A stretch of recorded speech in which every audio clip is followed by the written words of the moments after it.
Hello guys, this is Malik Machine. In today's video, we will make a 200 years old pine tree wood for use. First, our workers bringing the wood to the machine, then the outer edges of the wood have to be cleaned with a saw machine.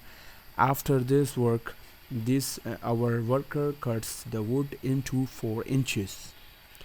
The worker cuts each piece of wood very finely so that no loose wood is wasted, and the workers work very hard. If you like our video, we if you like our video, please show some support and like our video, please. We will very happy if you like our video.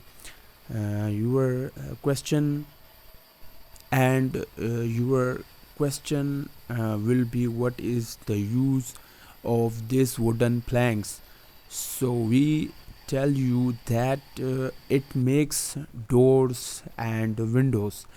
So this is an intro of our video.